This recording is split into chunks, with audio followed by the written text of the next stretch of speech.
Good evening, everyone. How are you?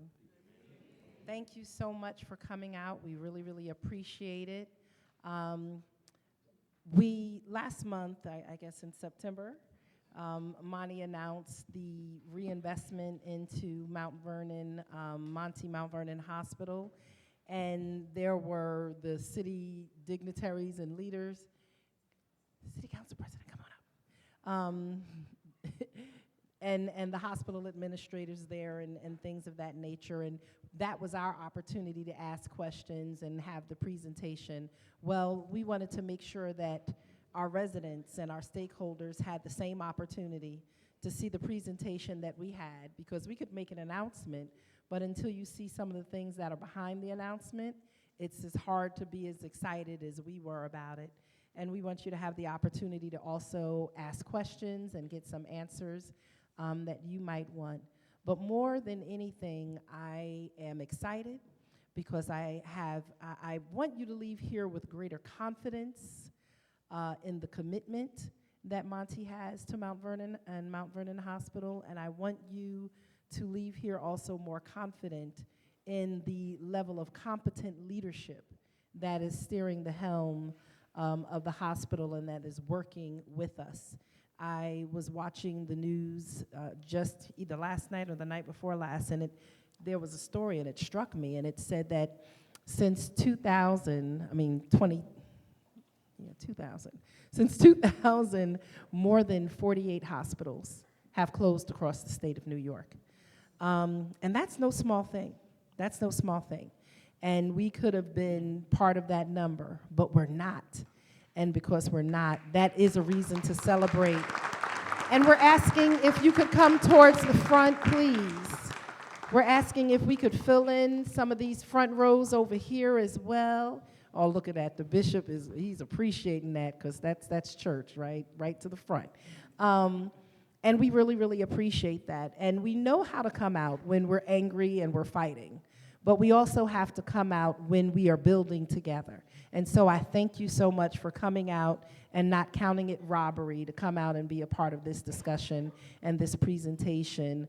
I want to acknowledge that and thank our pastor, Stephen A. Pogue.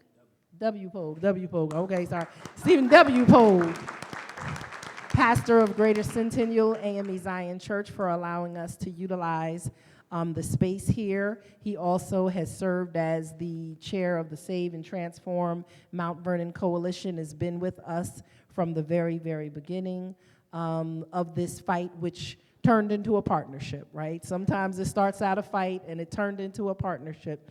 I'm grateful to see our council president, Ms. Caitlin Gleason. We have here Mr. Reginald Nelson, who was the vice president of the hospital, well, Montefiore Hospital Systems, but he oversees part of the Bronx and Mount Vernon Hospital. And we also have Ms. Diana Gordon, who is the director of nursing for Mount Vernon Montefiore Hospital. And a Mount Vernon resident, right? You're still a resident, or did you move? She's still a Mount Vernon resident. We just want to also acknowledge some of the board or the community advisory board for Mount Vernon Hospital. We have our chair, Ms. Frances Lightsey, in the audience. We have Ms. Ronnie Cox here in the audience as well.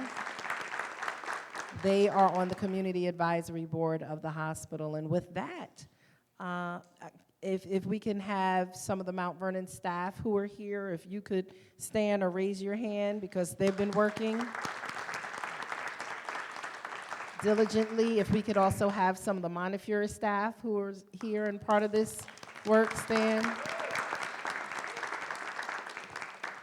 Thank you so much. And with that, I'm going to hand the mic over to you.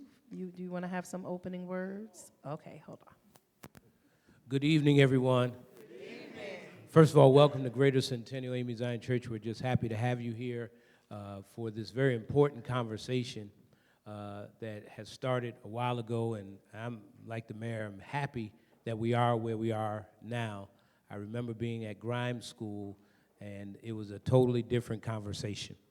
when we thought our hospital was going to be lost, and we came together as a community and stood strong to make sure that Monty understood the need for a freestanding hospital in our community. And we're grateful and thankful that through many conversations, some heated, that we were able to come to this point, which I think this community will be very happy with what Monty is going to do with Mount Vernon Hospital. And I always said that we can't be a great city if we don't have health. We can have all the money in the world, but if you don't have health, there's no need for all the money in the world. And so we needed a great system. And so the Save and Transform Mount Vernon Hospital Coalition came together working with the city and other organizations across the state, Gary Pretlow and congressmen and legislators all coming together to help us raise the voice to make sure that we saved Mount Vernon Hospital. I'm going to ask the members of the Save and Transform Mount Vernon Coalition to stand. Some of them are here today. If you stand, I see Robert here. Robin Mack was with us from the very beginning in that fight to make that happen. And so it goes to show that when a community comes together, there's power. That when we come together, there's power. And a few months ago, I had an opportunity to have a conversation with Mr. Reginald Jordan, who assured me that he was here to make sure that the hospital stayed moving and growing, and he has done that. I was cautiously optimistic at first. I'm no longer cautiously optimistic. I am happy to say that we know that this is going to get done because we've already saved the hospital. Now we need to transform the hospital.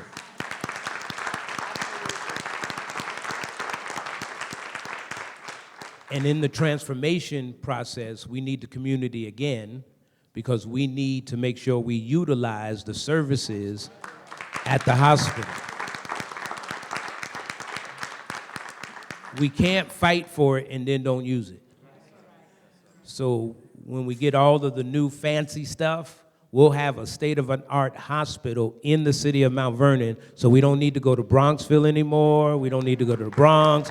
We don't need to go to New Rochelle. We can go right in the center of our town and get quality health care, and that's what I'm most excited about. So thank you, Madam Mayor. Thank you, Monty, for what you're doing.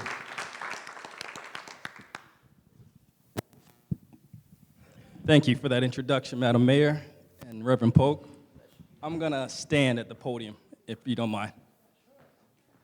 So, can you hear me? Again, I'm Reginald Jordan, Vice President and Executive Director of Montefiore Wakefield Hospital, as well as Mount Vernon Hospital. And I've served in the role as Executive Director of the Mount Vernon Hospital for the last year and a half. So what we're going to do tonight, is to give you a glimpse of, as Reverend Polk mentioned earlier, the transformation for Mount Vernon is already underway. So we're going to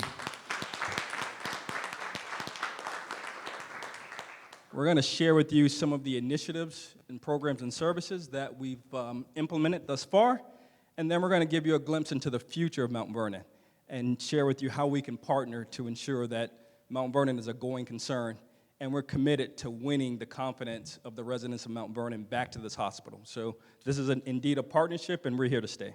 So let's see.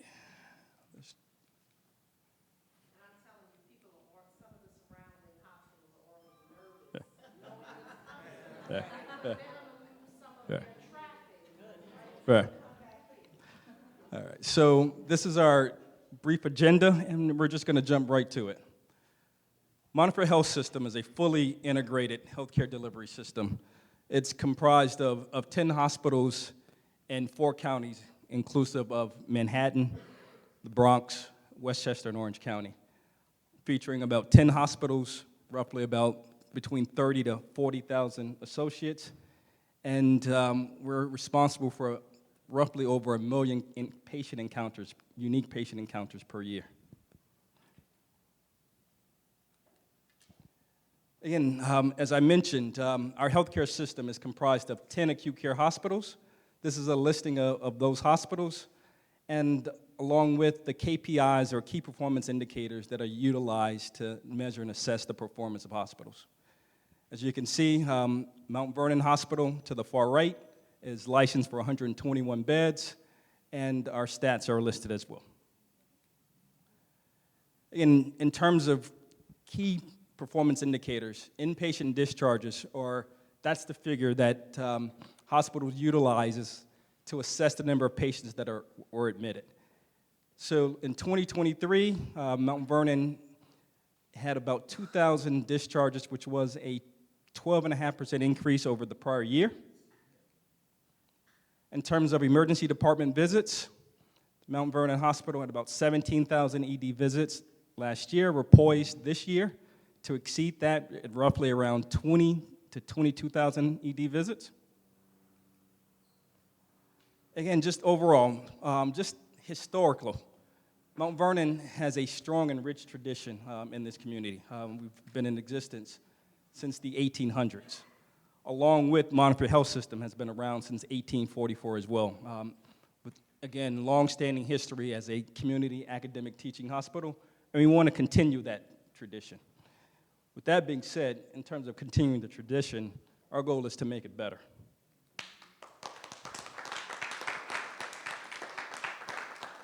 Just a brief overview. Again, we're licensed for 121 beds.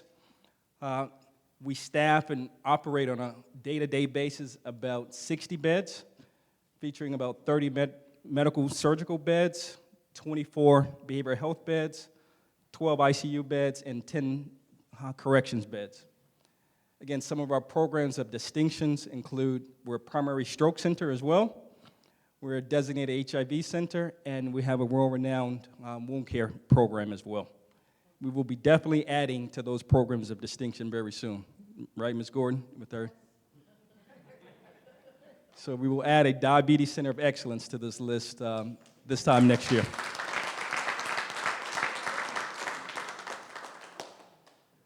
In terms of new services, over the last year and a half, we've onboarded about 8 new clinical programs and services since September of 23. And you can see them listed there. In terms of volume, let's take a look at volume. And again, Dr. Simchuk and I joined Mount Vernon in June of 2023. One of the major initiatives we were able to implement came to fruition last December, where we implemented a new hospitalist model. And you can see the upward trajectory in terms of our inpatient daily census. When we started last year, our inpatient census was around 6. Now, to date, our average daily census is about 60.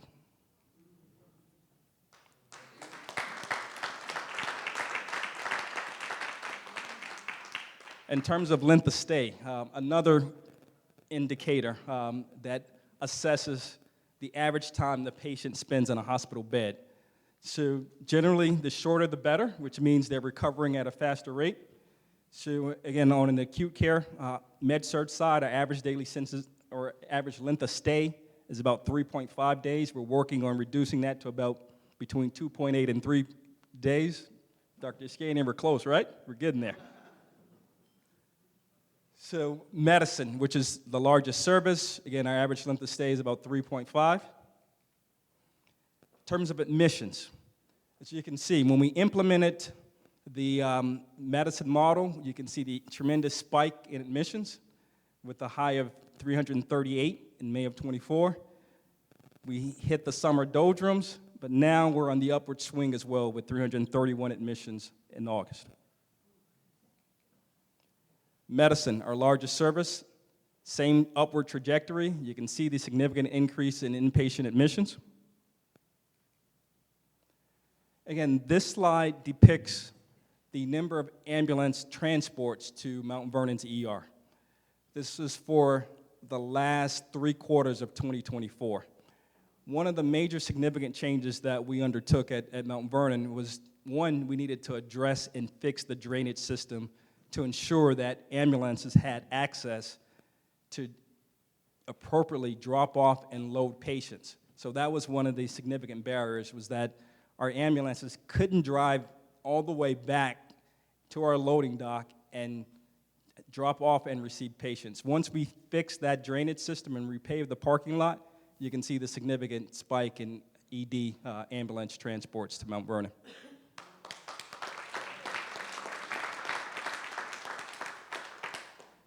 In terms of facility improvements, as I stated, the transformation is already underway. So we took the initiative to move forward with some cosmetic improvements, as you can see here.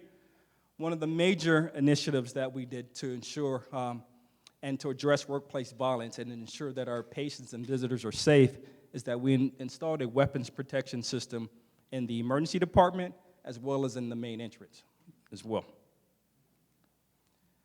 Again, in terms of aesthetic improvements, our Family Health and Wellness Center, just to enter the facility, the steps were unsafe, they were slippery, so we made the adjustments and repaired those steps, as well as ensuring that we had handicap accessibility as well. So you can see the before and after. And then in terms of the exam rooms, just look at the difference changing the flooring makes. Yes. Yeah. Yeah. We've yet to get to the 41 million. This is, so again, more significant changes in terms of flooring. Then this is our primary care center. You can see the before and after there. The emergency department. We made significant upgrades to the emergency department as well. This is our registration area. Just look at the difference in the cabinetry. We've had cabinetry from 1970s. In terms of the nurses station, you can see the difference there as well.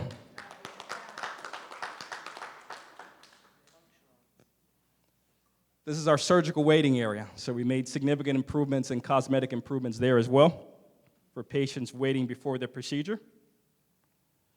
This is our ICU. We have 12, well, when I first started, we had 10 ICU beds. After making rounds, I discovered that a couple of the rooms were being used for storage and other uses.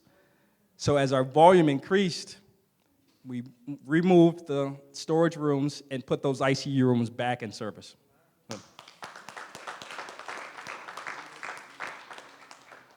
This is our substance abuse treatment center for our behavioral health patients as well. Made significant improvements there. Again, just updating the cabinetry as well at the nurses station. And then this is the ED parking lot. You can see the before where we had significant drainage issues. We fixed the drainage issues, repaved the parking lot, restriped it, and addressed the lighting so that EMS, fire, rescue can appropriately utilize the dock. So, again, our physician's parking lot was repaved as well and restriped. Just look at the signage from 1950. What a difference.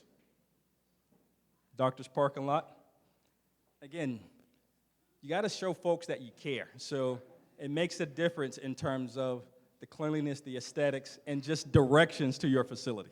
So, community engagement. Ms. Gordon, this is your specialty, but I'm going to do the best that I can. So this is our, again, Mount Vernon is committed to this community. This is our community calendar throughout the year. These are some of our sponsorship events.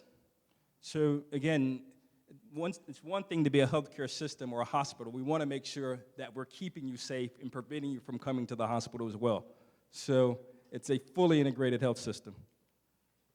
Again, colorectal cancer awareness month, our Juneteenth resource fair, and of course, the track and field.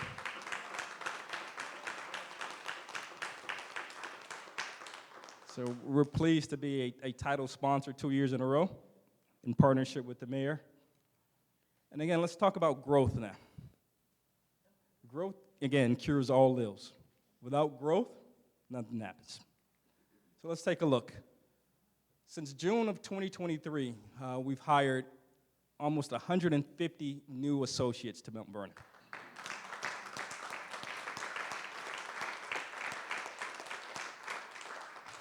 Now, half of that number are nurses. They're members of the National Nursing Union. And the remaining balance are members of 1199. So, again, we had to rebuild the hospital and staff it as we go along. So thank you, Ms. Velez. We still need to hire more. Also, in July, we made a significant capital investment within our electronic medical record system. I started the presentation by listing the 9 other hospitals that comprise Montefiore Health System. Mount Vernon was the only hospital that had an antiquated electronic medical record system. So in July, we made a $20 million investment to ensure that we were on the same electronic medical record system as the rest of the health system.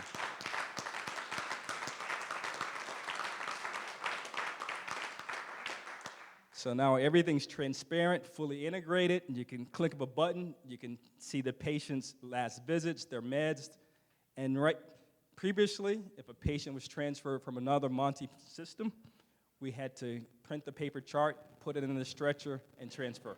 Now it's fully integrated, and it's providing exceptional care. In terms of future services, and we implemented our Epic electronic medical record system. We're feverishly working on our Diabetes Center of Excellence, so that certification is scheduled to, or that survey, we're poised to facilitate that survey next year. We're developing a histology lab to facilitate surgical procedures. And very shortly, we will onboard orthopedic care at Mount Vernon as well. 6 Tower is a 30-bed telemetry unit that is scheduled to open in the first quarter of 2025. So that will bring our bed count to 90. And more recently, in September, in partnership with the mayor and several politicians, we received a tremendous amount of phenomenal news. We received from the state confirmation that we've received $41 million to invest in the capital infrastructure for this campus. Yeah. So all of the investment that you saw prior was before the $41 million. So let's take a snapshot into the future. So now we're going to dive into the master plan, and we're going to illustrate how we intend to utilize those funds. You want me to go back?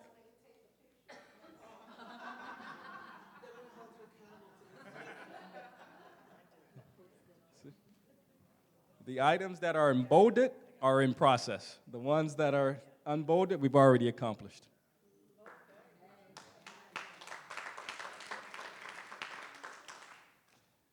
Now let's talk about the master plan. Like, as I mentioned, the transformation is already underway. Now, this is going to take us to the next level. This will ensure that Mount Vernon is a going concern and will be around for the next 130 years. So, as I mentioned, the emergency department, our current emergency department is approximately 2,500 square feet and has 10 treatment bays. This rendering is a snapshot of the new emergency department. The new emergency department will feature approximately 11,000 square feet.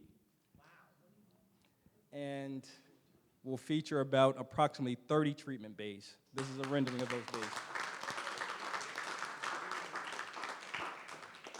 This is a rendering of the specialty bays, the general treatment bays.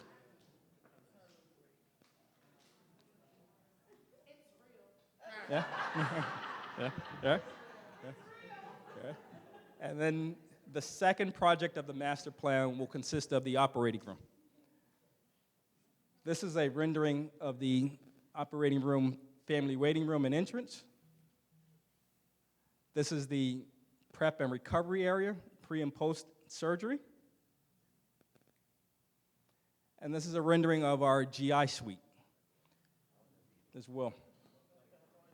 Currently at Mount Vernon, what happens now, we do not have a dedicated endoscopy suite. So our GI procedures currently are being provided in our operating room. So with this new OR plan, we're building 2 dedicated GI suites. So now our GI physicians will no longer have to compete with our surgeons for space.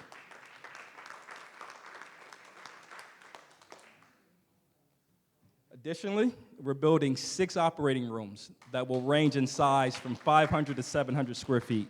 State-of-the-art robotic surgery, new lights, state-of-the-art equipment.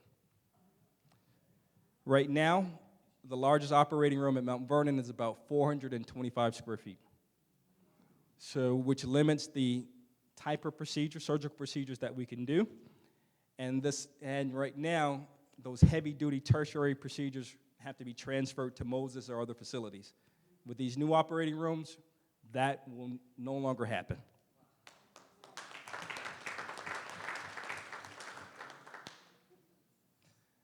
As well, we wanted to make investments in our family health and primary care network. So this is a rendering of the reception area as well. And this is a rendering of the new exam rooms as well, so that our patients can have access to primary care, and that will also provide a gateway to specialty care. And that will also reduce the time for patients to make an appointment as well. So again, health as well. Now let's review the master plan projects. As I mentioned, the $41 million will be utilized to fund 3 projects. The first one is the emergency department. The emergency department will expand from 2,500 square feet to just under 11,000 square feet. We'll expand the number of treatment bays from 10 to approximately 30 treatment bays. The operating room project. Currently, we have 4 operating rooms at Mount Vernon. We generally staff or run 2 to 3 on a busy day. This project will allow us to staff and operate and run 6 operating rooms that will range in size between 500 and 700 square feet that will be equipped with robotics and all of the latest technology as well. It will also include 2 dedicated GI suites, a new ambulatory surgical unit and a new PACU as well, and a new sterile processing department to ensure that all of our instrumentation, surgical instrumentation, is sterilized right on campus expeditiously. And then lastly, the third project is our Family Health and Wellness Center to ensure that our primary care center is modernized as well. This plan is anticipated to cost between $40 to $45 million. And I know I have $41 million, so everything above that blue line will be funded by the $41 million. Everything under the line where it says other projects, we still have high aspirations. We will renovate our main lobby as well, which will also feature a new cafe. We will modernize our inpatient units to convert our semi-private rooms to private rooms, and we will develop a medical office building on site currently where the School of Nursing is, so that our physicians have practice space on campus and they can see their patients, take the elevator to the hospital, perform their procedures, and get back to their office. So everything that says other projects, we're going to have to partner together and work to find other funding sources. Everything above the line is covered by the $41 million. So we'll be partnering to ensure that we can raise capital from various sources, whether it's HUD. We'll work with our partners to ensure that we continue to develop Mount Vernon Hospital. Okay, with that being said,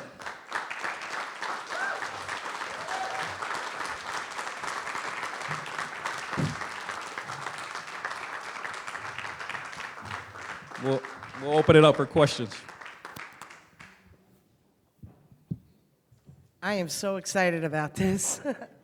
So many years ago, my father was fire commissioner of Mount Vernon, and he would never, ever, in any medical issue, allow us to go outside of Mount Vernon. We always went to Mount Vernon Hospital for anything. My concern is the $41 million secure? Is it secure to the point where it's sustainable for the next 3 to 5 years? Is there anything that the community has to be concerned about? If an election goes to, somebody else, how do we secure and make sure that that money stays where it's allocated for? The other item I wanted to ask was, we're not going to do a maternity ward here, and will it be a trauma center? And that's it. That's all I have. Very important questions. So the 41 million is secure. This is money that was allocated to the city of Mount Vernon.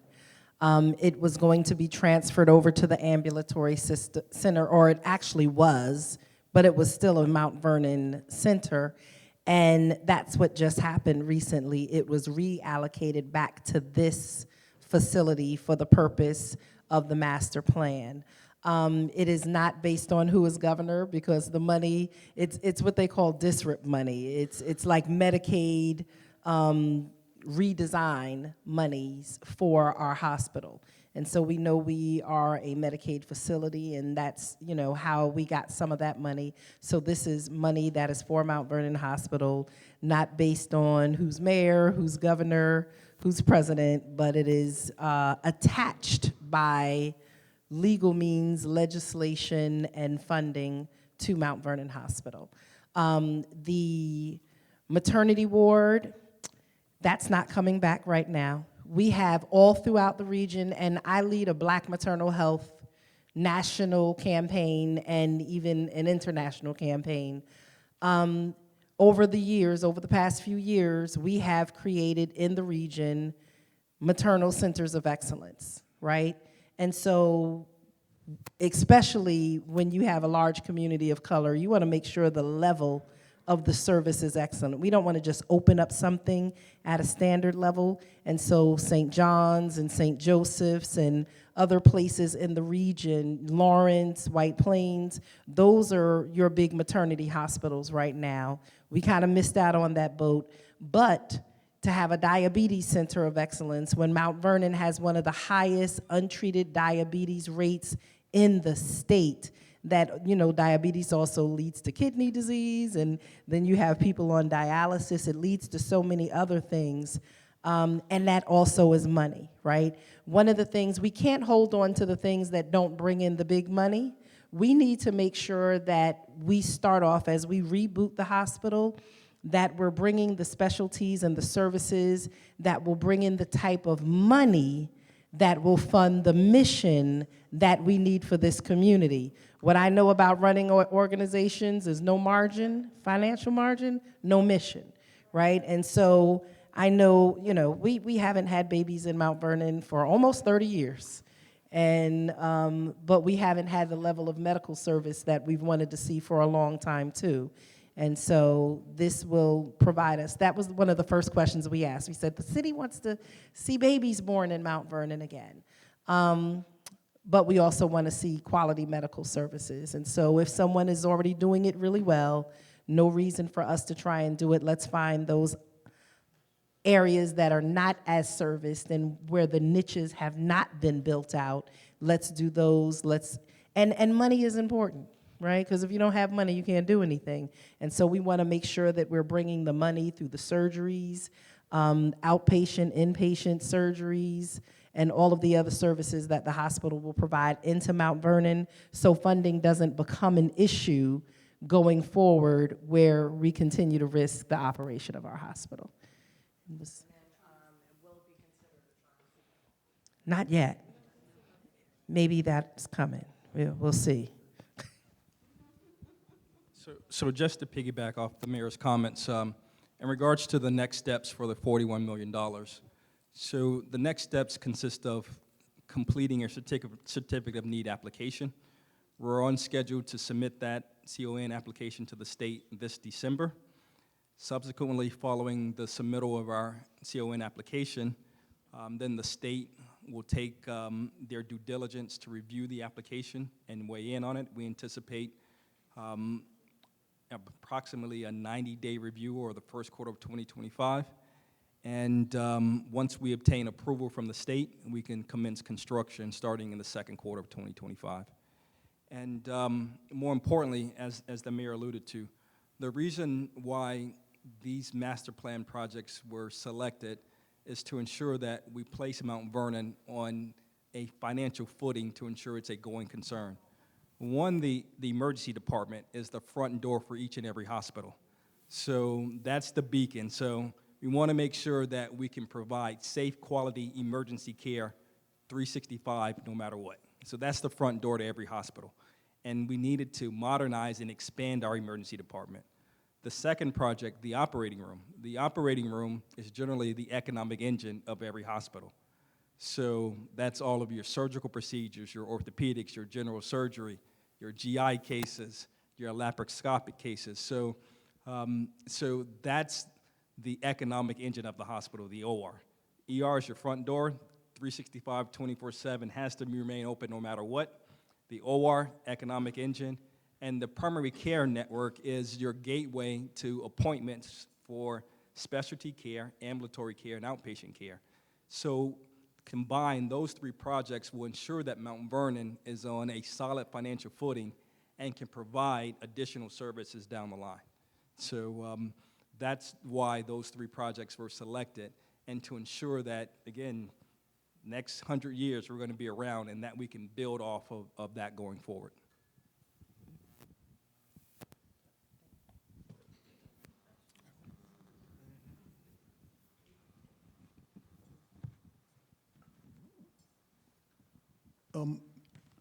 My oncologist is affiliated with Montefiore Einstein.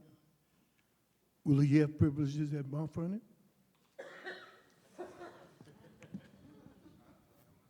So in regards to, so I started the presentation by listing the 10 hospitals that comprise Montefiore Health System.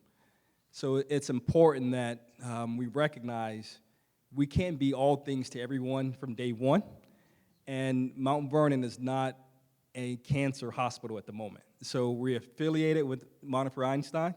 You can probably receive some of your care at Mount Vernon, but in terms of oncological care, that'll have to be provided by our cancer center at Einstein. But again, we're affiliated, they're members of the medical staff, and they have access to your records now that we're on Epic. So before, we wouldn't have been able to look up your medical record and state your next plan of care. Now we can. So. Good evening. What's the level of MWB participation with the 41 million? So in regards to, minority and women-owned businesses, so that will be a part of the process once we get CON approval, and once we start the bidding process for general contractors to complete those projects. So we do, our purchasing department has certain metrics that we have to meet as it relates to participation with minority and women-owned businesses as well. And trust me, the city of Mount Vernon will be tracking not just MWBE, but also local. And so as they prepare for their bidding process, we're gonna ask that we're able to share some of that on our city website also. And we're trying to do that as a city. We just gotta get the MWBEs to apply also. So we want them to be ready to apply, and that is a concern that we also express, that we want to see MWBE participation as well as local participation. And so we will be working to push that information out. Thank you so much. I think that you've been doing an amazing job, and your focus on Mount Vernon has been a blessing to us all. Thank you. How long to complete the project? And how many sections would be closed for renovations, and for how long? And would you have a blood donor center? So, great question. Once we submit the certificate of need to the state, the overall master plan is anticipated to take approximately 3 to 5 years to complete. The first project out of the gate, once we obtain approval, will be the development of our new emergency department. So that will be project number 1. The second project, which will happen concurrently but in multiple phases, is the operating room. The operating room project, because there are so many components to it, such as central sterile processing department, that has to happen first so that we can have an area to properly sterilize and clean our instruments, and then everything else builds off of it in phases, because currently I still have operating rooms that I still have to operate and then break down. So the operating room project will take the longest due to the phasing of it, because I still have to continue operations as well. Now, in regards to a blood donating center, we'll have to take a look at that. We haven't considered that, but that's something we can take a look at. Sure.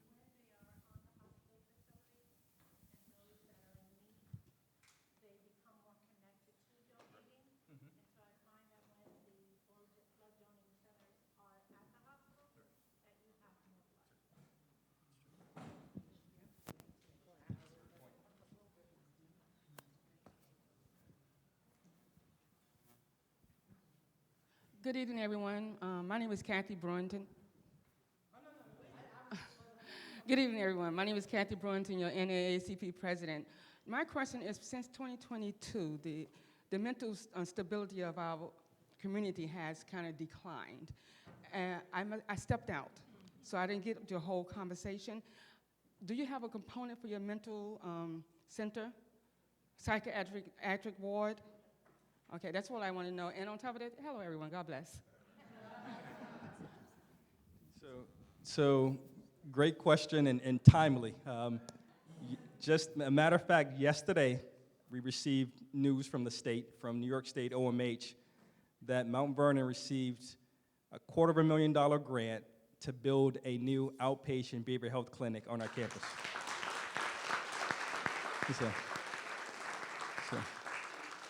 When I started about a year and a half ago, my first 3-hour meeting with the mayor, that was one of the major points she stated was, we have an inpatient psych facility, but there are no outpatient behavioral health services in this community. So, right, Mayor? Our very first meeting. So just yesterday, couldn't have planned it any better, but OMH, so subsequently, about a year ago, we applied for a grant to build an outpatient behavioral health clinic.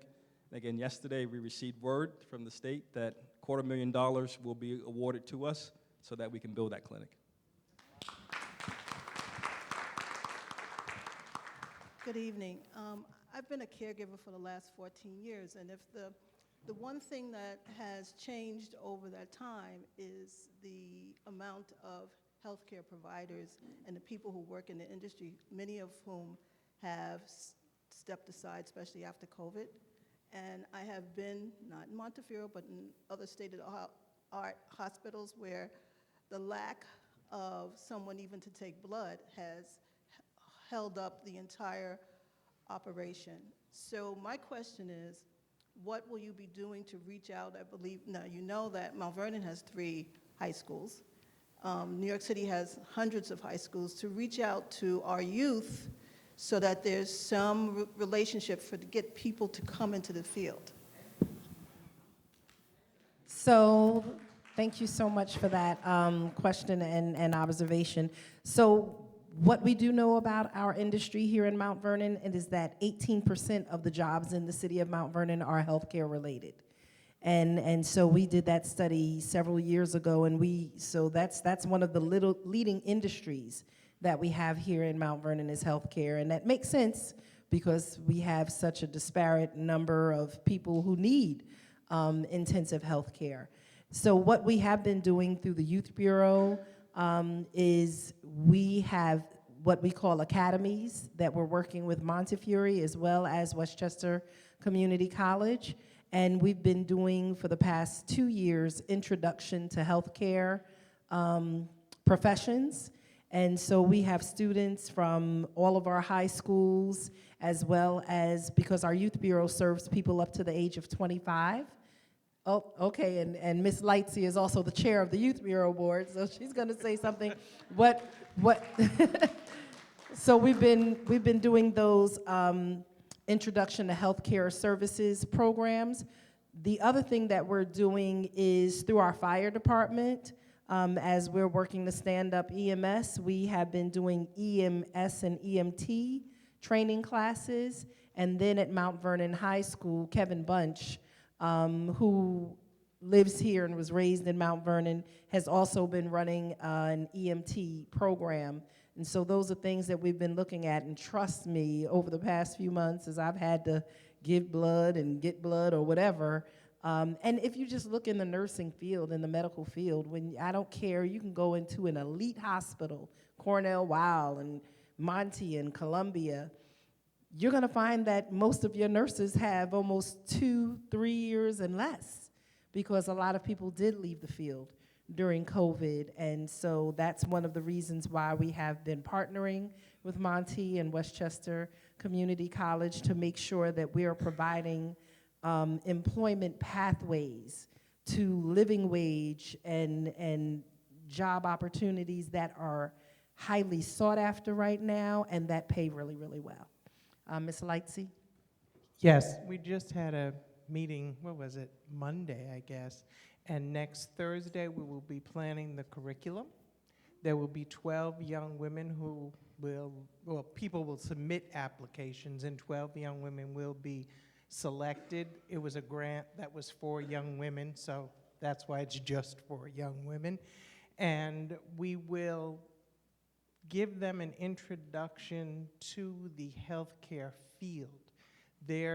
And when I say that, it won't be just about nursing and radiology and becoming a doctor, but rather an entire healthcare system. And they will go, what did we say, 12 sessions? 12 sessions every other week. They will visit mostly Mount Vernon, Montefiore, but other facilities in the Montefiore system, and get an introduction to the healthcare environment with information about how to go forward in those careers. So next Thursday, we will start the development of the curriculum, and it will be completed through the Youth Bureau by mid-December, and we plan to start in January.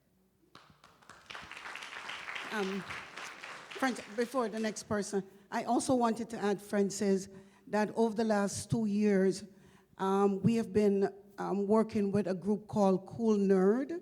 I don't know if anyone here is familiar with them.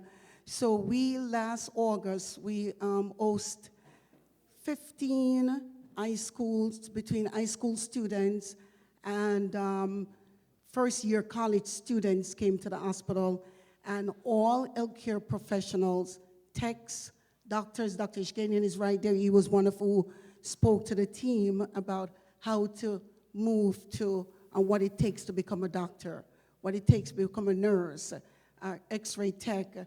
And these kids were just wide-eyed and bushy-tailed.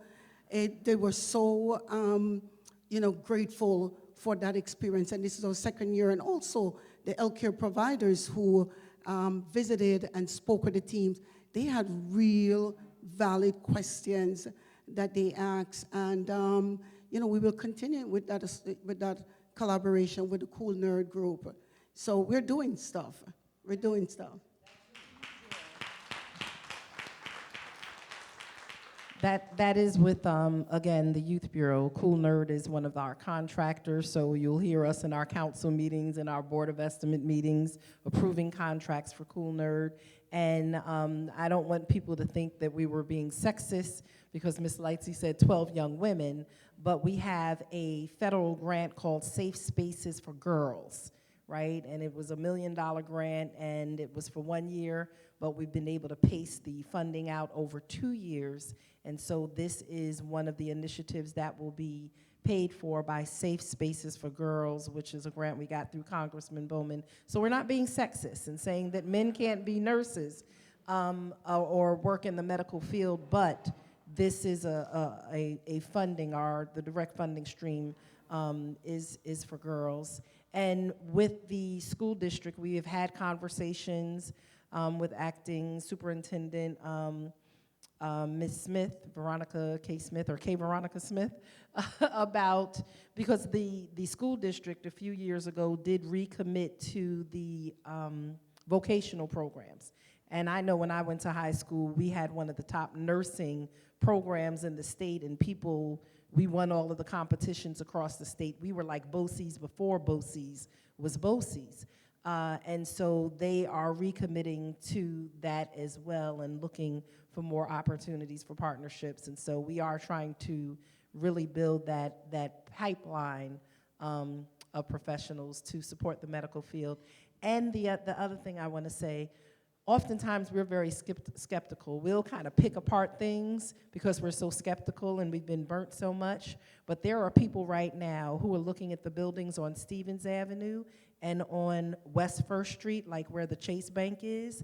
And we have developers who are already talking about their plans to turn those into loft housing for nurses and doctors because they see the investment and they heard the investment. And so they're looking to pivot and be prepared to make sure that they're ready for the influx of medical professionals who are gonna wanna open offices, who are gonna need housing because they don't wanna have to travel, and it's close to the train station. And so other people sometime outside of our community will believe quicker than we will, but I'm telling you, they're positioning and they're pivoting and they're preparing for the transformation that they know is coming. Good evening, Your Honor, and Montefiore guests. Good evening, Mount Vernonites. Charles Hines from Creative Wave Realty Group. I apologize for not getting here at the beginning, but I heard about the interior expansion of the hospital. What about the exterior and the parking? Is there going to be any new buildings, or are we going to expand the building? So in regards to the exterior of the building, one of the first components that we have to do is make needed investments in our emergency department, OR, and our primary care network. We will make significant improvements to the exterior of the building as well. We are evaluating our real estate to determine how we can make the best use of the space that we have available for parking, for ambulatory space, for medical office space as well. So all of that is under consideration. But again, rest assured, the transformation of Mount Vernon is already underway. We're not waiting for the $41 million. It's our commitment to win the confidence of the residents of Mount Vernon back to Mount Vernon Hospital.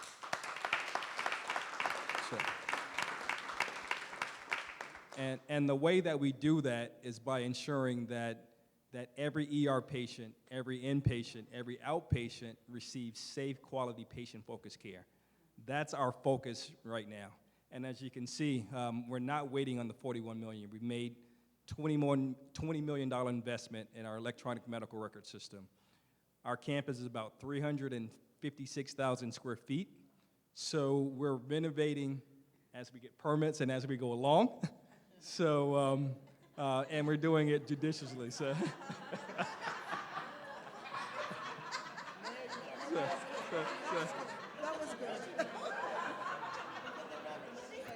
We'll assign you a project manager.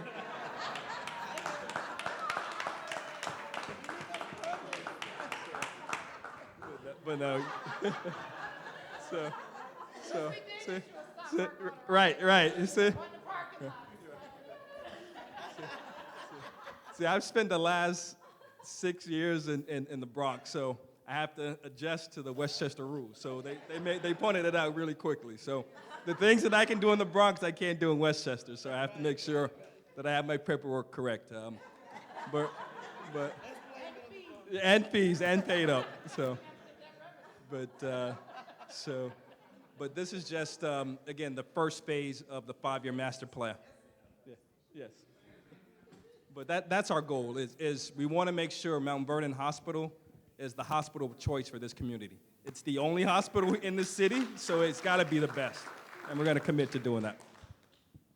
Hi, I am a Bronx resident, and I am, God willing, hoping to move to Mount Vernon. What kind of words of encouragement can you give me as a future resident, as what the future would be for me, and also owning a home that needs work and stuff like that done. I've heard a lot of things about building permits, troubles. How can you give me reassurance about that? And God bless you all. Well, what I can tell you is that this is, we own our challenges, right? We don't run away from them. We run head straight into the challenges. And I've made some decisions that people were very critical of. When you're trying to hide your challenges, when you're not trying to solve something, you hide it. And when you are trying to make it better, you kind of expose it so you can get the help that you need. And so that's what we've done. Whether it was our sewers that were crumbling, we reached out and we to the point that they told us to shut up and not talk about the sewers publicly anymore. And we said no, we were going to talk about them. And that helped us get $163 million, right? With our building department, we knew that it had been broken for a long time. Yeah, it might have worked for some people because they had access and relationships, but it was broken, and that was documented by the state Senate, right? So I don't think it's gotten worse. I just think that, you know, everyone now has a challenge as opposed to you have fast tracks because of your relationships.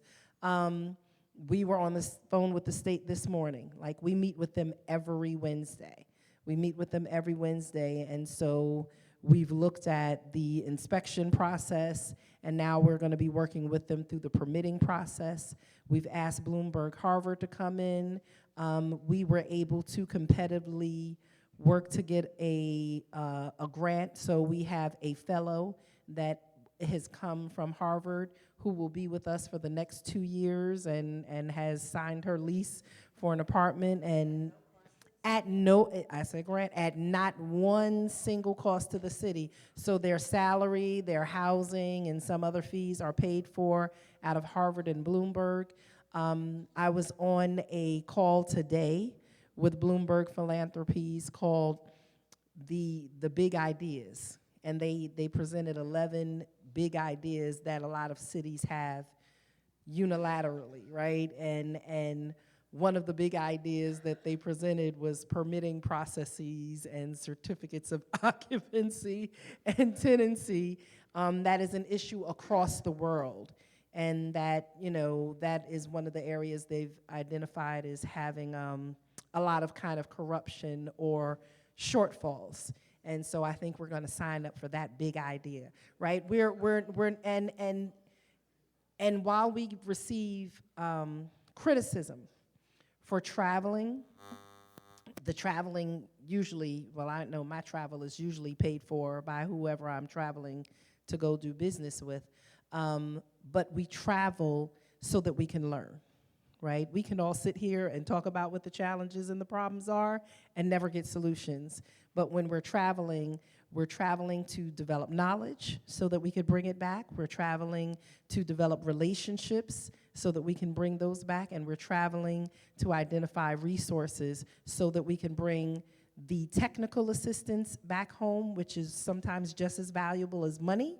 And then we're also looking for the money so that we can bring it back home. So we are a community that is in search of solutions. Instead of running from the problems, there's a multitude of challenges, and we're looking for a multitude of solutions, and we're doing that together. And so we see that the city is moving in the right path. Would we like it to move faster? Absolutely. Would I like to pave every road next week? Absolutely. Fifth Avenue will be paved next week. From Kingsbridge to 2nd. But you know, we're moving in the right direction, and I think we're being intentional with our actions, and we're not just trying to do it as a city government.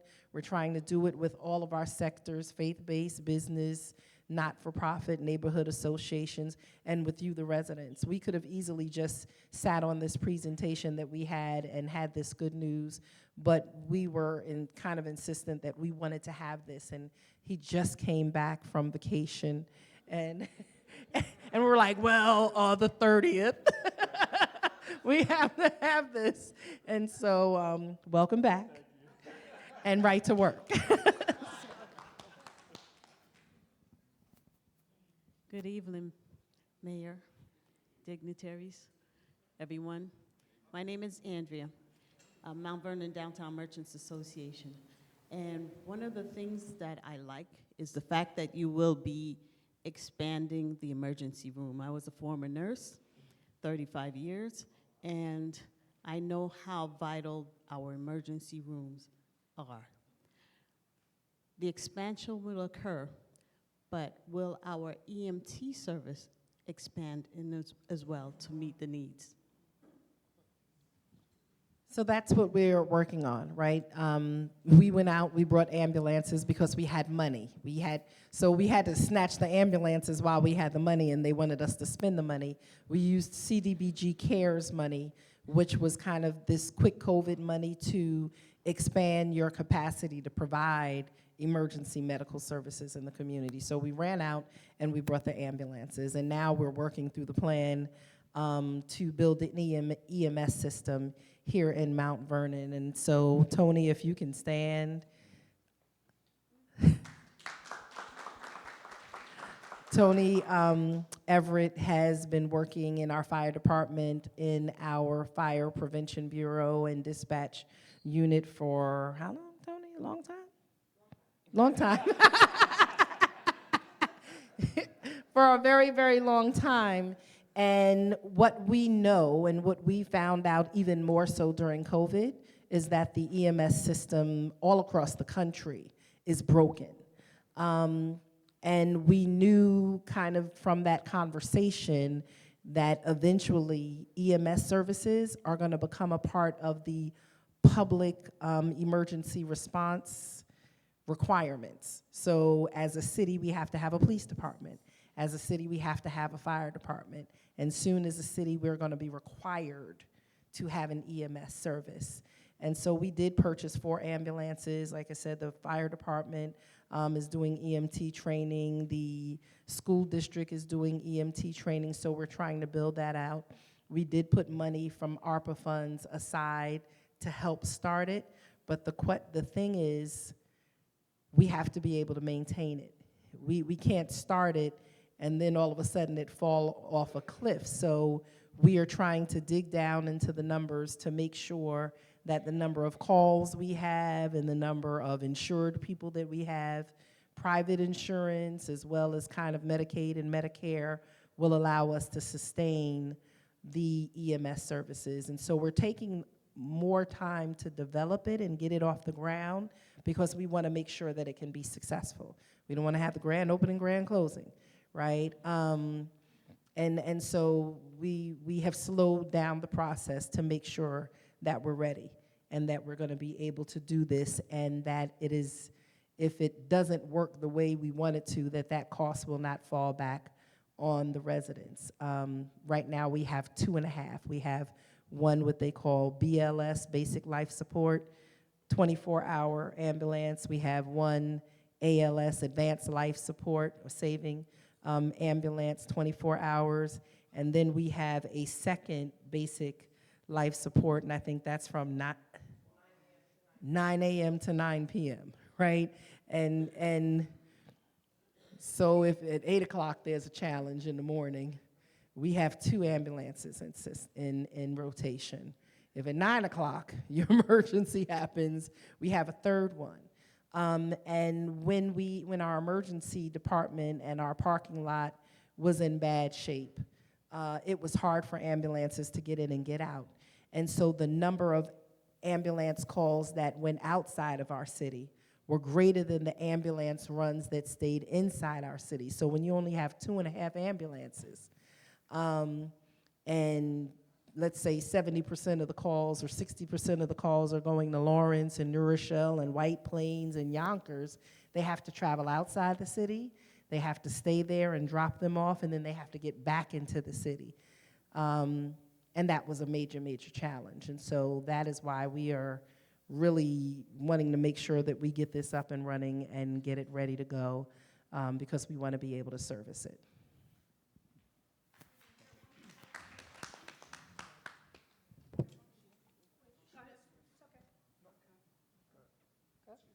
Okay, hi. I'm Mary Kingsley. I wanted to ask you a couple of questions, but I also wanted to answer you. I have been in Mount Vernon for 26 years now, so I was not. Sorry, I was not born here. Oh, hi, my neighbors. So I wasn't born here, but I would think you'll find, if you live here, that you'll become a part of a community. Even though we're a city, we're a much smaller entity than the Bronx. So you can have a very active role here. You will be heard. You will be listened to. We have voluntary organizations, and Lord knows I've served on everything because I say, I'll do that. So if you want to be part of the solutions, they're there. Do we have problems? Yeah, sure. Everybody has problems and things we need to fix, but we are actively working on that.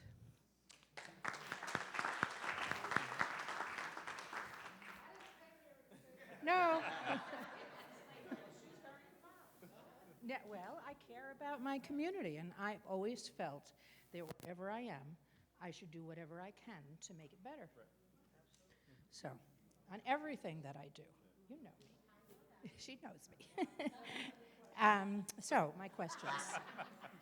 I have a list. First of all, I want to say that in May, I will have been an RN for 50 years. Which is amazing to me. First question, and I don't know that everybody is aware of some of the complexities of hospital development and creation of services, so I think more communication about how those decisions are made would be beneficial to the community as a whole. For example, what is a certificate of need and how difficult that can be, and how hospitals need to look at profit and loss centers and certificate of need in planning services that are provided, because the state has their fine hand in that. So I think people need to hear that. I would like to know if we're going to see a migration of services from other Monte facilities, or will each geographic center have discrete services? That's question one. You want me to do them all first? Okay. So again, as it relates to the services provided by each of our respective 10 hospitals, the services are catered to meet the needs of the communities they serve. So all 10 hospitals do not provide the same services because each of the community's healthcare needs are different. And again, as you alluded to with the certificate of need, for example, you mentioned a trauma center. The state regulates who can build a trauma center and who cannot based on volume. So some services, again, Mount Vernon is a community hospital. The Moses campus, our flagship facility, is our quaternary facility, transplant, cancer, cardiac surgery. So all of those quaternary tertiary services are provided at Moses. The Wakefield campus and Weiler campuses are tertiary facilities. And explain what tertiary so means. Tertiary is a higher level of acuity or care that are provided by certain facilities, where quaternary is, again, the highest level of intensity of care. And acuity means how much service a patient needs. Right, or how sick or severity of illness the patient is, correct. Since I wrote one of the first acuity programs for the state of New York. What types of surgery will be done here? So, great question. Orthopedic surgery, general surgery, urological surgery, ophthalmology, ENT as well. Robotic surgery will be provided. Thoracic? Not thoracic. When people call an ambulance and they get in the ambulance, how does the ambulance decide where it goes? Yeah.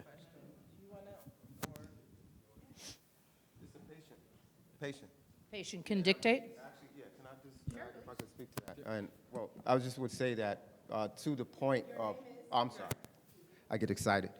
I'm Chief Odendo, Kim Robert Odendo. I'm the current chief of the City of Mount Vernon Fire Department. And we run also EMS, 8,000, close to 9,000 EMS runs a year just in the City of Mount Vernon. So that relationship with the hospital is key. But what the fine gentleman brought up today, which I think is very important, and I want to make sure we don't miss it, is the confidence. And that question about who dictates where the patient goes, the patient. And what dictates where the patient picks is the patient's faith and confidence in the facility. And so as a firefighter in the City of Mount Vernon for 18 years, and then as a fire officer, when we pick I'm sorry, when we picked up, when we stopped in or we had to go in and service EMS patients, one of the questions that comes up if we have to transport them is, sir, ma'am, where would you like to go? And in many cases, because of the lack of confidence, these patients would ask to go to Bronxville, to New Rochelle, to White Plains. Can you take me to Westchester County? We can't even go that far as an ambulance, but we would be asked that because of the lack of confidence. So again, it'd be very important that the citizens utilize the hospital and the services to demonstrate the need, and then allow us to be able to keep our services in the city and not have to transport people to New Rochelle.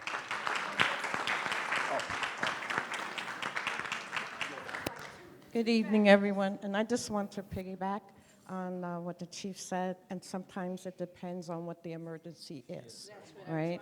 And so sometimes it could be a trauma incident, but we need to get you to Mount Vernon to stabilize you first, and then transfer you maybe down to Jacoby or Westchester. So it depends on what the emergency is as well. I ain't done yet. Which leads me to my next question, because I think that in our community we have, as we all know, diabetes, but the other thing that we have tremendously is high blood pressure. So I ask about a stroke center and a high blood pressure center, because where do, pardon? Primary stroke. We're currently a primary stroke center. We are, okay, didn't know that. And dialysis. And the last thing I wanted to speak to, I think that one of the functions of this new hospital, if you will, has to be extremely aggressive public health outreach. People, as has been said, have not been trusting. People need to be able to have tours to see the improvements. People need to understand why they need to do preventative care. It's such a crisis in our community. People shun physicians, shun treatment until they're in crisis mode. So I would really like to see a very aggressive public health presence from this hospital. Thank you.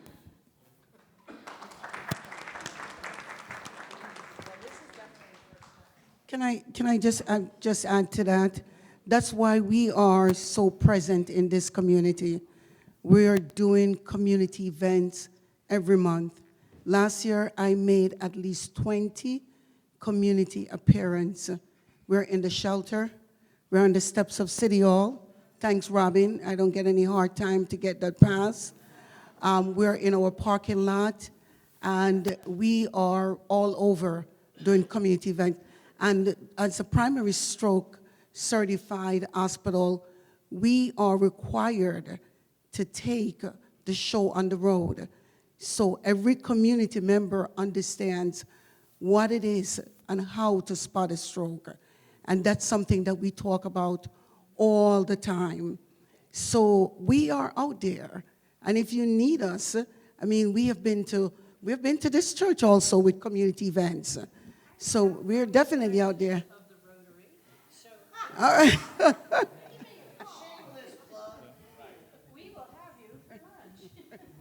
But additionally, and more importantly, we have to give this community a reason to come back to Mount Vernon Hospital. Our goal is to build safe, quality programs and services at our facility so that we can provide safe, quality care to you and ensure that we do it at the highest level and maximize the patient experience. Therefore, you have confidence in coming to our facility to receive emergency care, inpatient care, and outpatient and ambulatory care. So that's what we strive for each and every day. We review every day. We start our meetings off with a review of our indicators. We work diligently on our patient satisfaction scores. We want to make sure Mount Vernon is providing safe, exceptional care, but doing it at the highest level. Amen. My name is Kathy once again. I just want to have a question for the broad table. I want to just thank you, Madam Mayor, from the city of Mount Vernon, from the bottom of my heart, how you stood up and you took a stand for this city. So most of all, thank you. I want to thank Dr. Poe for having an open door for all of us.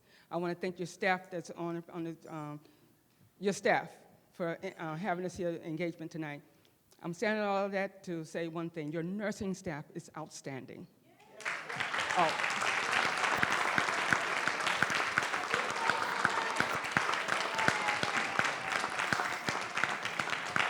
Oh, I'm sorry, I didn't know who they were. I didn't pay her to say that. I just want to. No, I'm sorry, I didn't know who they were, but this is from my observation coming into your hospital. They're outstanding. So, now to get back to something that's more important, they don't operate on us. They don't give us the care that we need to have. You know, they don't write the notations and the blood pressure pills and anything like that. How do you go about vetting your doctors? Because that becomes a scary aspect. You may have a doctor that may be, don't get offended, okay? I'm talking the truth, because my son almost died in the hospital. Guess we're going there for a simple blood clot. He was in there for a whole week because he almost died because of a doctor's care. So when I'm talking about the doctors. How do you safeguard? Do you vet your doctors? Are you going to put your doctors out in front of your people, you know, their resumes?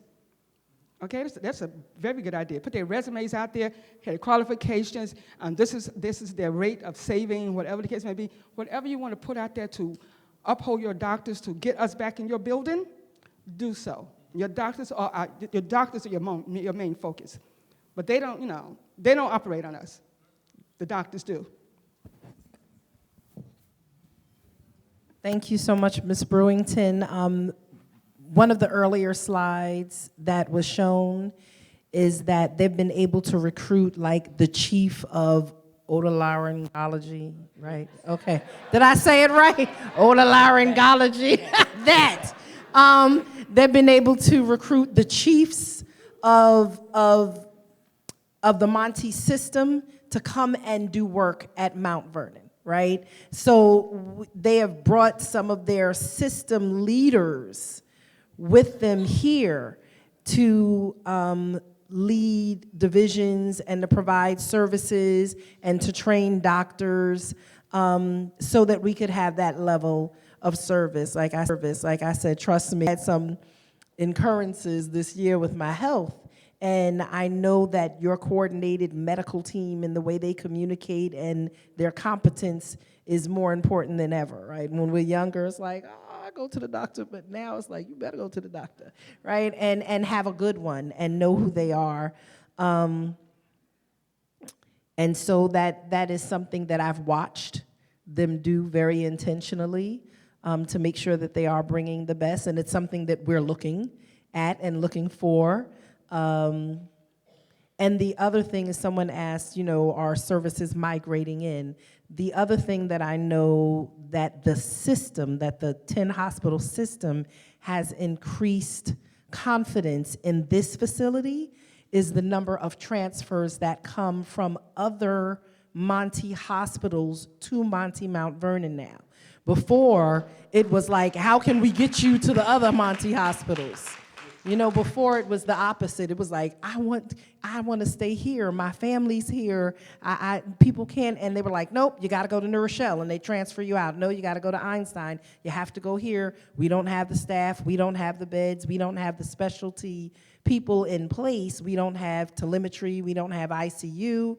Now they are transporting people from Einstein, they're transporting people from Wakefield, they're transporting people from their other sites to our hospital. And the one thing you didn't say is, what was it? Was it in May? In May of 2024 was the first time in how many years? 10 years. The first time in 10 years that Mount Vernon Hospital saw a profit. Period. It was the first time, and it was the first time again that they saw a profit, again, because the rest of the hospital system said there are beds there. And not only are there beds there, but there are doctors and nurses, and the services are located there that we have confidence in to transport our people. We you know, my mother has a lot of complicated medical needs, and as I would go there with her sometime, you could have people in the hall for 48, sometimes 60 hours in the emergency room because they would not admit them upstairs because they had closed down units and they were transporting them out to other facilities. Now they're transporting people into our facility because it is proving itself and we are providing the services. And so trust me, I've looked, and those are some of the things that I'm seeing. No, you're absolutely correct. Physicians still are the only discipline that can admit a patient. So with that being said, our physicians have to be credentialed in order to join the medical staff. They have to meet certain criteria. Either they have to be board certified or board eligible in order to provide care. Dr. Scaney, our medical director, and we work hand in hand in the recruitment of physicians to Mount Vernon. And as the mayor alluded to, thus far, we have transferred approximately 1,500 patients from other Monte facilities to Mount Vernon. Additionally, again, I was transported from Wakefield. Wakefield campus in the Bronx is, again, it's one of the very best, and it's the only magnet hospital in the borough of the Bronx. So magnet is the highest quality designation for nursing care.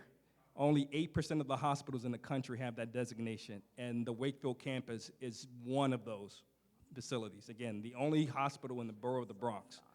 With that being said, once Dr. Simchuk and I joined Mount Vernon, several of the Montefiore Health System physician chairs, joined us at Mount Vernon. The first chair to ever do a surgical procedure at Mount Vernon was Dr. Smith, who's the chair of otolaryngology for Montefiore Health System. Second, the vice chair of rehab, Dr. Gitkin, also joined us in October. The chair of orthopedic surgical care, Dr. Cabelli, who delivers probably about 4,500 joints per year and is the only Joint Commission accredited orthopedic center of excellence in the Bronx and Westchester County, is joining Mount Vernon next month. So in addition to recruiting and hiring top nursing care and ancillary staff, we're also recruiting the best physicians in the Montefiore Health System at Mount Vernon as well. And just the last thing, how many centers of excellence do you have at Wakefield? So I have approximately 6 centers of excellence at Wakefield. Okay, so I mean, we change names of hospitals like we change names of schools in Mount Vernon. So Wakefield, that now has 6 national centers of excellence, used to be Misericordia, right? I mean, it was. It was Misericordia, but people called it Misericordia, and that was the other place that you didn't want to go to. And so now they have 6 national centers of excellence. And that happened under his watch and Dr. Simchuk's watch. And so we've seen them turn other kind of hopeless, lost, and discarded facilities around, and we're expecting that and more from Mount Vernon. And as Pastor Polk said, we were cautiously optimistic. We were giving him the eye. He literally, on his second day, I was like, well, can you come and have a conversation with me? I know you're meeting your staff, but we want to understand quickly who we're dealing with and how we're engaging.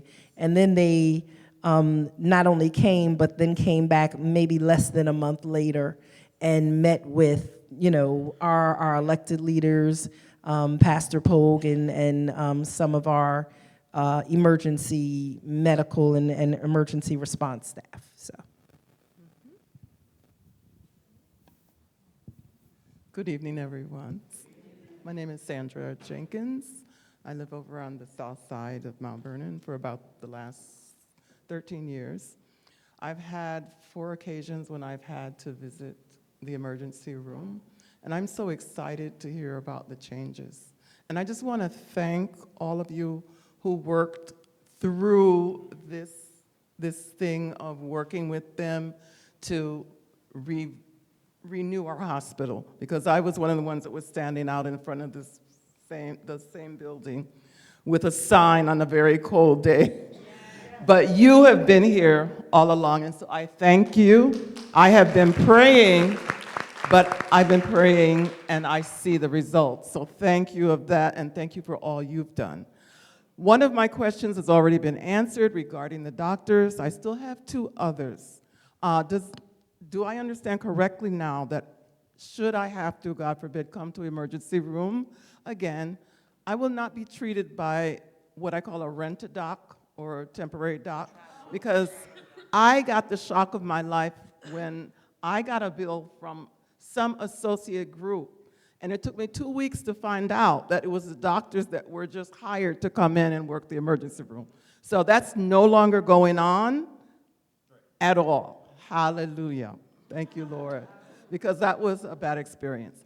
My second question that has not been answered is I have several Monty doctors at other locations, and I would love the next time I need a colonoscopy to come here. However, would my doctor be able to perform that here, or do I have to change doctors? So as you make the transition, if the doctor is already authorized to be at another hospital, would he be able to work out of this hospital as well, so that I won't have to change the doctors that I have now? So again, in regards to your endocrinologist, it would be depending upon if he's a member of our medical staff or not. Member of our medical staff. So he would have to apply to join our medical staff. As Monty or Monty Mount Vernon? She has Monty doctors. Right. If he's a Monty physician, then you're fine. Yes. Right. Correct. If he's a Monty physician, yes.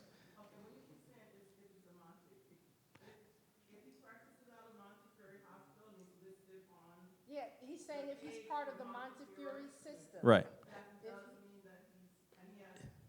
It could be. Again, he would have to be credentialed on our medical staff. So, like I said, not knowing who your physician is and whether he's credentialed or not. Pardon me?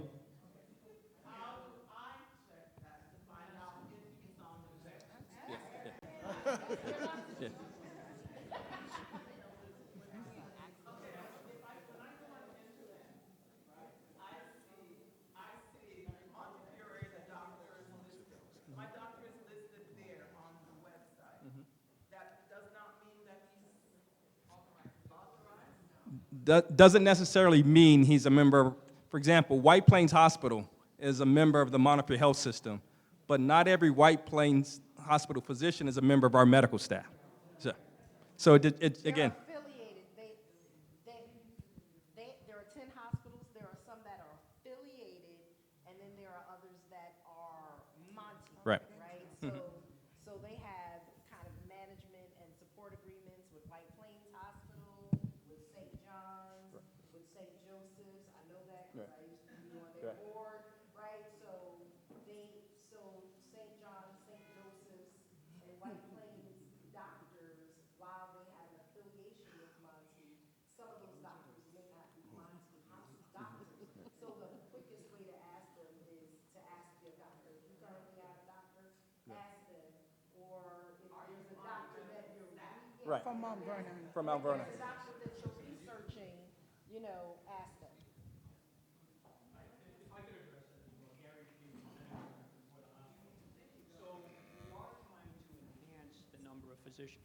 Hi, Gary Shkanian, the medical director for Mount Vernon. So we are trying to enhance the number of physicians onto the Mount Vernon staff. But as was said, not every physician currently at the Bronx is on our medical staff. We are trying to facilitate that to make it easier. But right now, if your doctor is at the Moses campus, it doesn't necessarily mean they're on the Mount Vernon staff. We are trying to facilitate the credentialing of it, which goes back to the question from before about, do we vet physicians? Believe me, we vet physicians. And, for those of you who have been in this community for a number of years, there was a big turnover here in terms of the number of physicians, and probably many of you have had, longtime Mount Vernon physicians, either because of COVID, they retired, they passed on. It's been a challenge. I've been in this community for a number of years, and it's been a challenge to recruit to this hospital. But now that we have been part of a larger healthcare system, it's becoming easier. And we are getting, as was said, many quality board-certified physicians in addition to, so, yeah.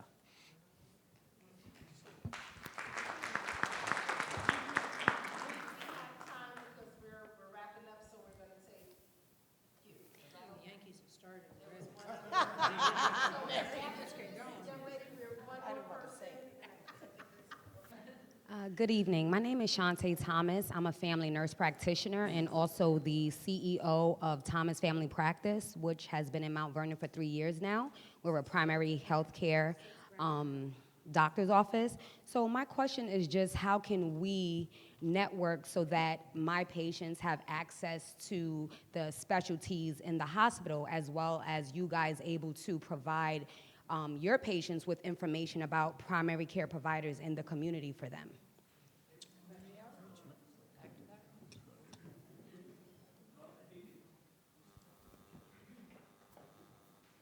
I think the easiest way is I give you my card and we connect, and then we'll start from there.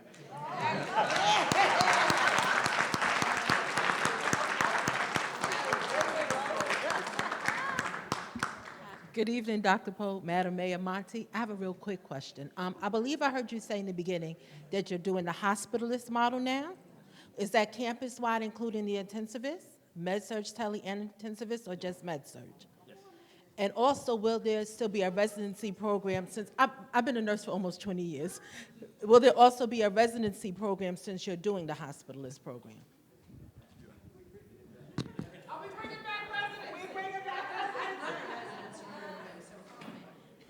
I know people want to get home for the Yankee game. So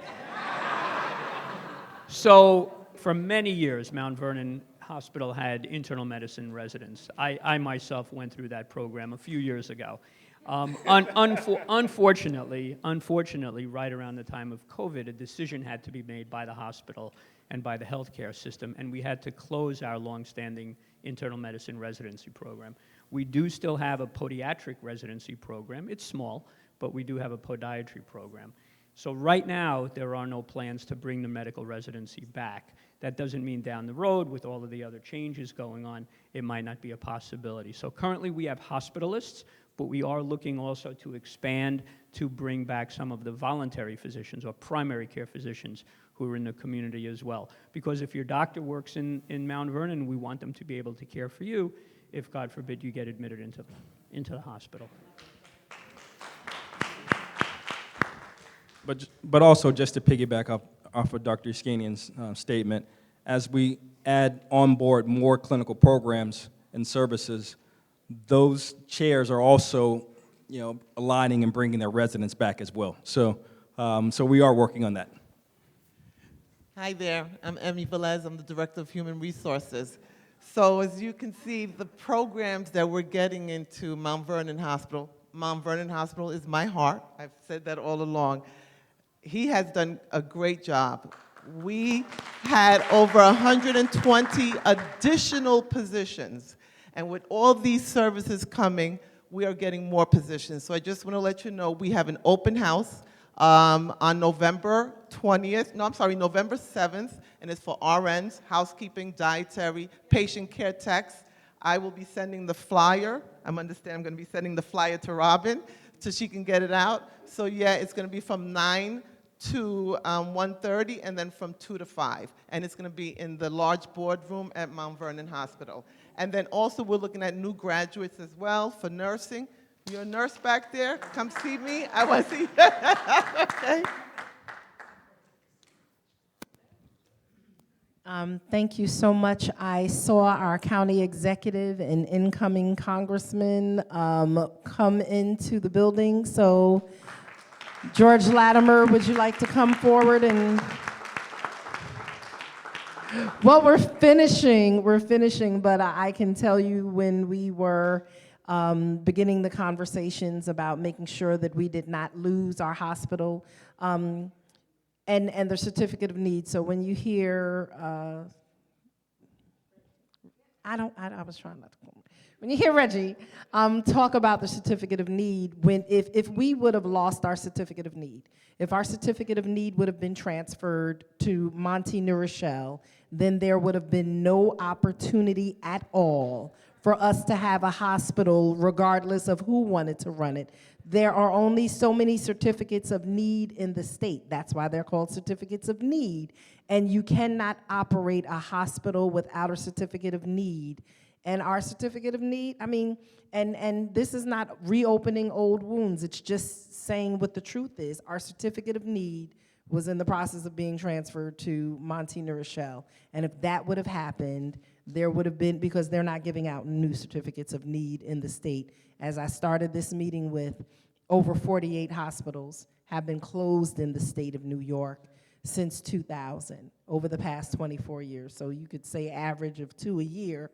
We don't think it happened that way, but we have our certificate of need.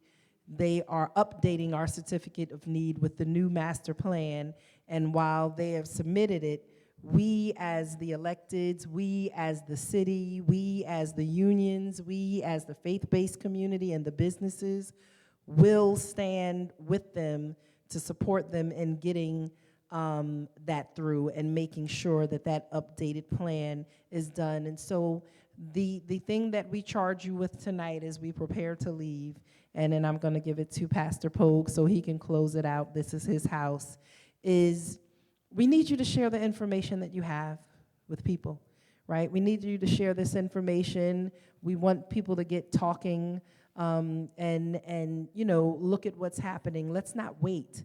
We are, unfortunately, like I said, oftentimes a community that is incredibly skeptical, and we wait until kind of after the good stuff has happened to become involved. Let's become involved as it is happening.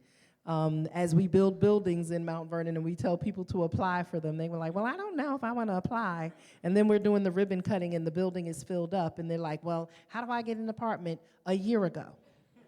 Right? You would have gotten an apartment potentially a year ago if you would have put in an application, you know, but like, I wanted to wait and see how it looked, but that's not how it works, right? So we're doing this work on the front end.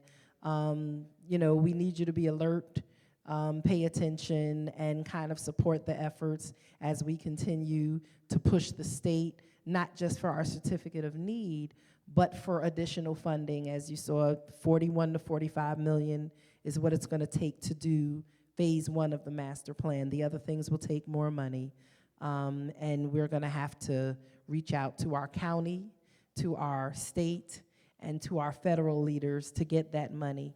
And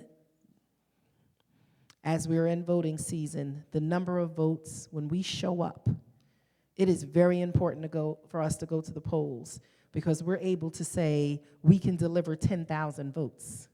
When we're able to say we can deliver 10,000 votes for a county election, we can deliver 10,000 votes or 20,000 or 30,000 for a state or a federal election, it does impact our ability to not just beg for, but also demand, right? I'm so tired of being in a begging position. We want to be able to stand on our 2 feet and say, we have something to offer you, and that is a very active and alert and engaged citizenry, and we will be watching, right? And people respond to that. It's not about a threat, and it's not just a demand, but it is a partnership. And so the more active we are, the more engaged we are, the more educated we are about the issues in our community, then the more people will be responsive to us. Thank you so much. Pastor Poe. Thank you all for coming tonight. Once again, thank you, Madam Mayor. Thank you to Reggie and to the Monte staff.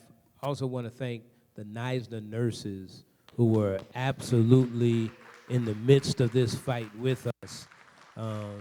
NISNA was on it, and I'm just so glad to say that when we started this fight, it felt like Monte was trying to kill a hospital with 1,000 cuts. And now I'm happy to say that I don't believe that's the case anymore. I remember when I met with Reggie the first time, people told him, don't meet with me, because I was against the hospital. I was never against the hospital. I was against what they were doing to the hospital. I was against the eroding of services in the hospital. That's what I was against. I was always for keeping our hospital. I just didn't like what was happening to our hospital. And I wouldn't be sitting up here now if I didn't think there's a turnaround happening at Mount Vernon Hospital. I believe we're a phoenix coming out of the ashes, and we're going to have state-of-the-art health care right here in the city of Mount Vernon. And so I'm standing with Monty, standing with the staff and the nurses, and we need to do that as a community. My only suggestion, Reggie, is we need to do a commercial. We need to do a commercial and let people know that Monty Mount Vernon is open. We need to do a commercial. And we need to let everybody know that we're open and not when we get to $41 million, because part of getting to $41 million is this conversation tonight, that he can put in his application that the community of Mount Vernon is squarely behind this project, and he can do that with faith that we are. So thank you so very much for coming out tonight. May God bless you. May you get home safe, and may heaven continue to smile on all of us. And please, if you have not done it, please go vote. Voting hours tomorrow at City Hall and at the Dole Center are from noon to 8 p.m. So please go out and vote. And very importantly, before you walk out, the Yankees in the bottom of the first, they're still up at bat, are up 3-0. Thank you very much.